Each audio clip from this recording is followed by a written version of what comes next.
Welcome to another episode of Marketing for Your Boring Business, helping your message get seen in a cluttered newsfeed. Today, we are talking with Henry Foster about small business marketing tools.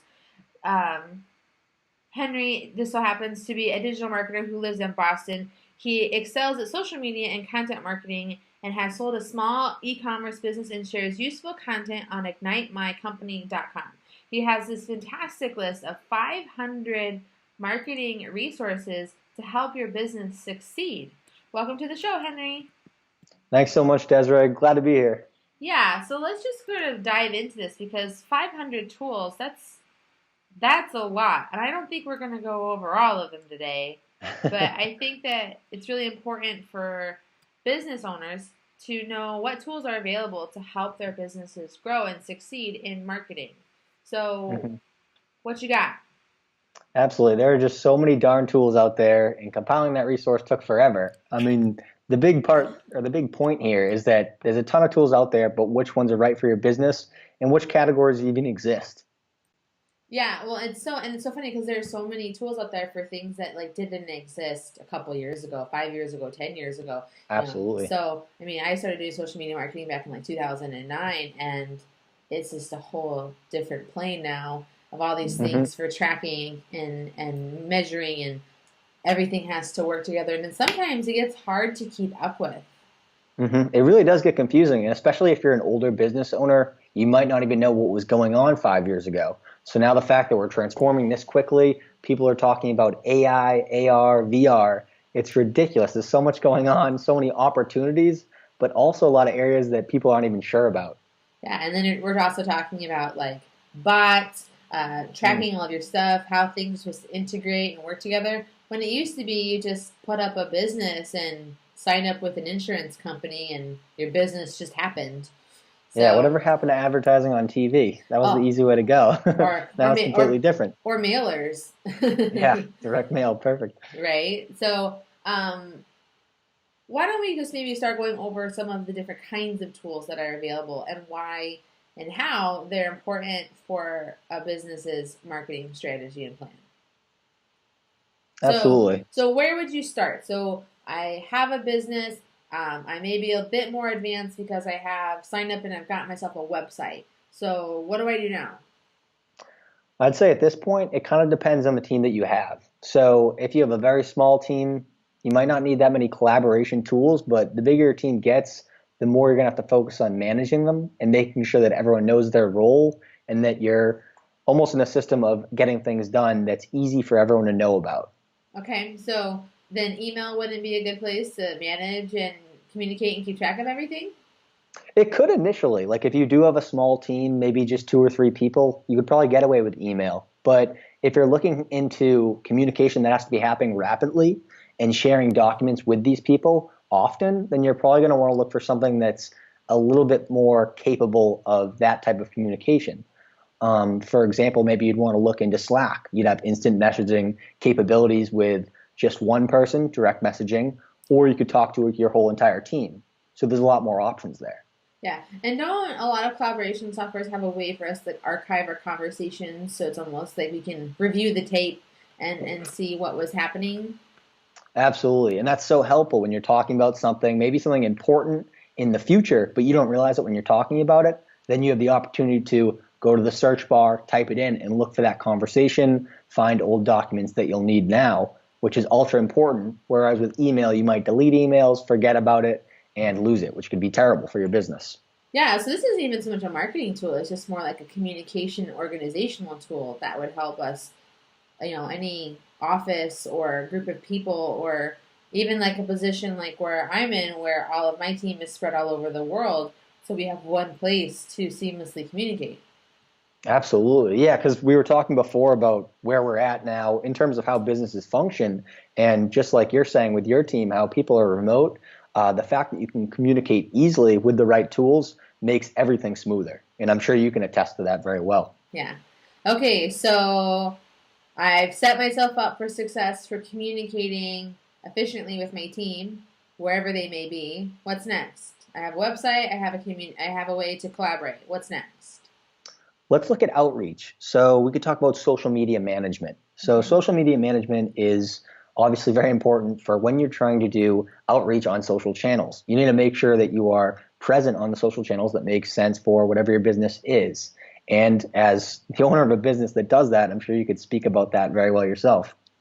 Yes. So, what are some of the different ways and tools that are available to allow for me to do my social media management? I mean, I know I have to have a Facebook page and I can go on and just do posts, but sometimes I forget. Sometimes I just don't know what to post. Sometimes when I'm thinking about it, it's like the wrong time to do it, like 11 o'clock at night or 4:30 in the morning when I'm having my coffee. Like, what tools are available to help me market better in social media? Absolutely.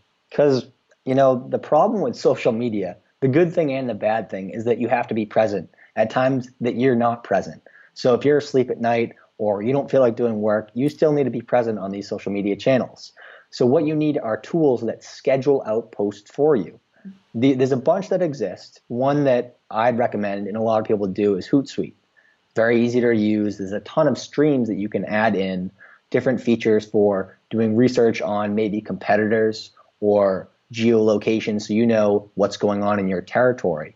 And that helps out a lot because you can focus on your business more than being present on social media 24/7. Yes.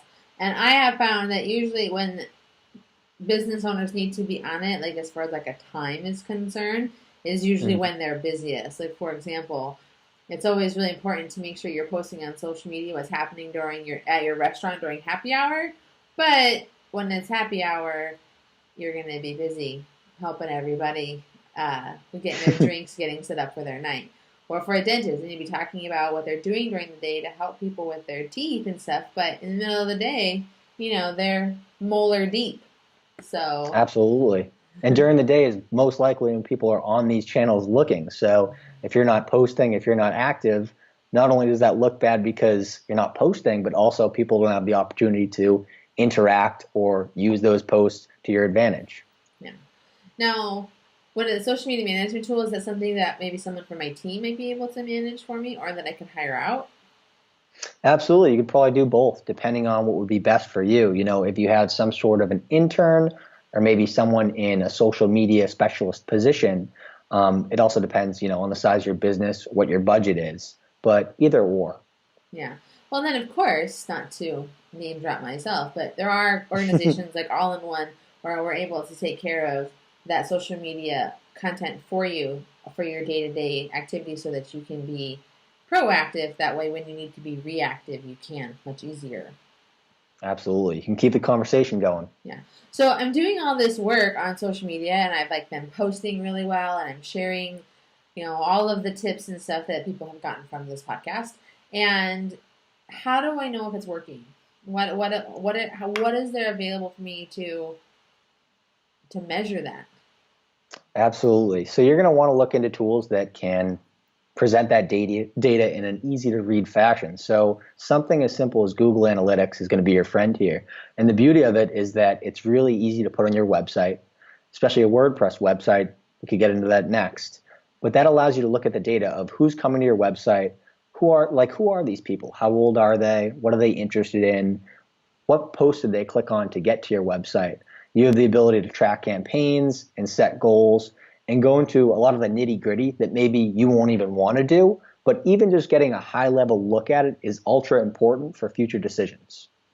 Okay, so what other maybe specific social media tools are there for analyzing how things are going, like my growth, my engagement, that sort of stuff? It probably depends on the type of platform you're using. And you might be able to answer this question better than me, but I know that, for example, if you get a Hootsuite account that is a paid version rather than the free version, you're going to have an opportunity to look at the analytics. What's happening on Twitter? Is your profile growing? Are you getting those clicks? And what other accounts do you want to keep track of in a sense? Yeah. I know that another option too is just, and I'm going to talk specifically to Facebook because I do truly believe that everyone just needs to have a Facebook account, at least to start. You can just go straight into the Facebook analytics and read what they have available for you. They break it down for you in 1 day, 7 day, and 28-day increments so that you can see what your posts have been doing, whether they've been growing or not performing for you, best times of day to post, and then gives you those demographics as well. It's like, oh, where are the people that like my page from? How old are they? What are their gender? What is it? Other things that they talk about a lot, things that they like. So that is really just a great tool in itself that you can just go in and check. I also like tools like we use in house here. We use Sendable, and Sendable provides really fantastic measuring tools for all of your social platforms: Facebook, Twitter, LinkedIn, YouTube, Yelp. I mean, it's super comprehensive and it breaks down all the information for you based on what the platforms are and what's important within those platforms and usually to its viewers. Yeah, absolutely. I mean, it just makes what you do so much more informed so you can make smart decisions. And as all these platforms become integrated with tools like Sendable, or if, for example, a company gets acquired like Instagram by Facebook, we have so much more access to data that we can actually take advantage of, which is so powerful if you decide to go into advertising or if you're just trying to craft the right message for your audience. Yeah. And, advertising is vital to the success on social media, but that's a whole nother podcast. Absolutely.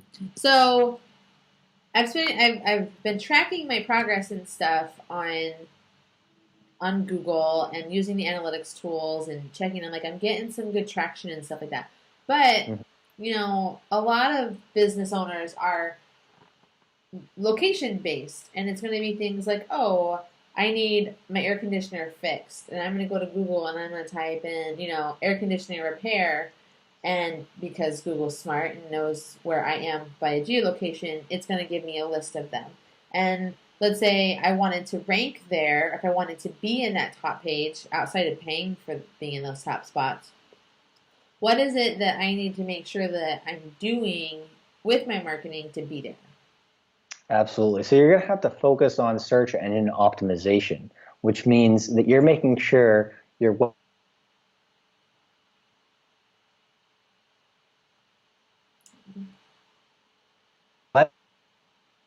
for a certain service, you have the opportunity to pop up in the results. Wait, hey Henry, I need you to start again from. You're gonna want to do search engine optimization because it like. Oh, did it freeze for a second? Yeah, totally froze.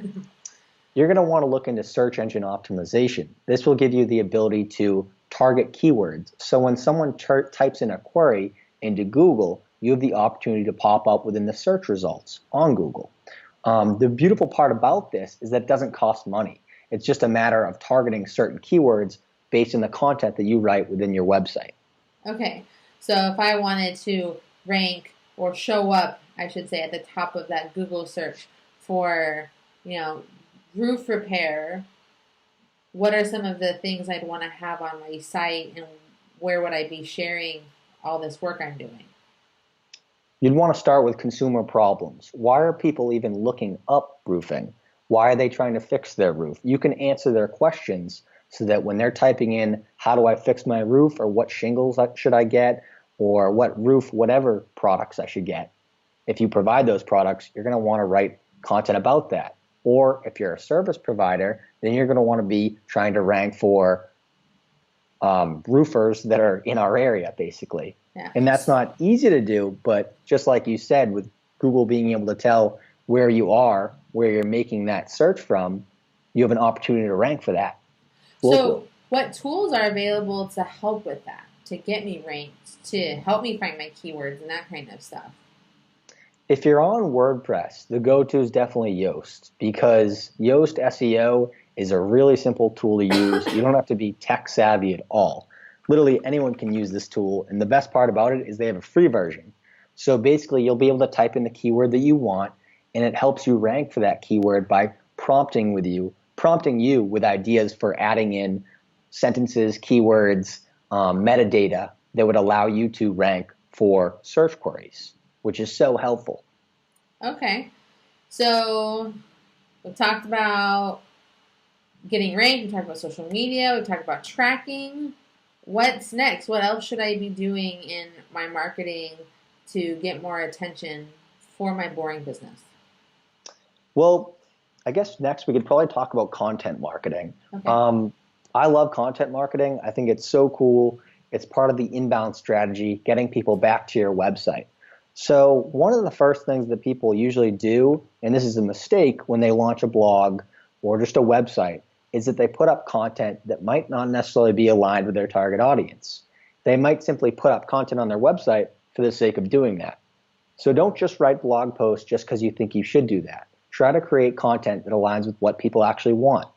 And one of the tools that I how do I find that? Yeah, one of the really good tools, or first we'll start with how do you find that. A good option is just simply Google what people are looking at in your industry. Type in searches of questions that you think maybe your customers have. You'll see articles pop up that are very popular, have received a lot of shares, have comments. These articles are informative and people really like them, and that's why they're relevant and they're coming up at the top of Google search results. Once you're writing good content and you're understanding what people want, you can actually look at who's sharing this content, who's interacting with it, and who's backlinking to it, which is ultra important in terms of a search engine optimization perspective. So, as I was about to say before, BuzzSumo is a great tool because what this is going to do is it's going to present you with some of the top articles based on keyword searches that you make. So you can go into BuzzSumo, type in roofing question or whatever your question is regarding roofing, and then you can see the top articles there. You can see who shared them. You can then reach out to these people and promote your article to them to earn backlinks, shares, and ultimately traffic. Okay. So are there any tools available to help me come up with my content that I should be doing, like maybe a keyword search to help or something like that? Because I know even with my business, I struggle sometimes with coming up with new blog posts or content or finding people that are topics for my podcast and stuff like that. So what would be a good tool for maybe to help find topics for content? There are a lot of content aggregators out there you can check out. And depending on the industry that you're in, you'll be able to search for these on Google. And the beauty of this is kind of like I was saying before, you can find what's kind of surfacing to the top. What do people like? What are they sharing? So perhaps by going to these sites, you have the ability to see what is actually working rather than your 300-word blog post that isn't performing at all. Okay. Could you touch upon that? So I wasn't sure. I was asking if there was any tools for that. Like I mean, obviously we can Google stuff, and I know YouTube has like there's TubeBuddy that can help you with finding the right keywords to put in your title and in the tags. Mm-hmm. But as far as like coming up with topics outside of just asking my clients what they want to know more about, that's a good way to go. So the ultimate tool, right? Yeah. Asking people questions. See what they want. I'm not sure what other things are available. Yeah, I mean, one that I can think of that I've tried before is simply going into Google AdWords Keyword Planner. And say you have an idea, say you have, a keyword that you want to rank for. You could type that into the Keyword Planner, and it's going to give you suggestions for other keywords. And the beauty of this is that you can actually see the amount of, or the volume of searches for that keyword. So for example, if you want to go after a keyword that has very high volume of searches, that's great. It's going to get a lot of searches, but it's very, very, very competitive. So you could go after longer tail keywords that are a little bit longer. Maybe they're phrases or sentences, and they have lower search volume, but you might have the opportunity to rank higher if you go after those, and therefore get a lot of traffic from these smaller long tail keywords. All right. So now I have all this content. What should I be doing with it besides sharing it on social media? Absolutely. I'd say first, before you do anything, pretty it up a little bit. Make it look nice so that when you send it out, people are going to like it, because visual is very important online. We all know that from Instagram.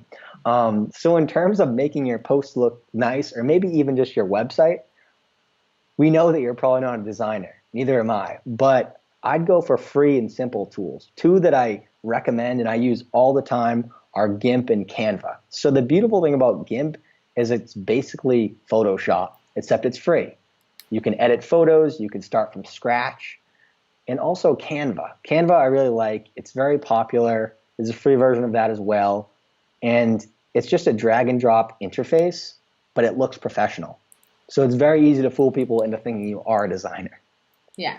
And so the kind of graphics that I always suggest people, like at the very least, you want like a nice titled graphic for the top of your blog that's even just like Yeah, what it's about. And so it looks nice that way absolutely. when it shares in social, it generates that image in there so that you're able to images just get more clicks. So Yeah, always more engagement. there's a lot of studies and facts behind that. So Hmm. definitely pre-up. So I made it pretty. Now what do I Yeah. do? Now you should go after those people that actually already believe in you a little bit. Hopefully you have a list at this point of people that are on that sacred email list.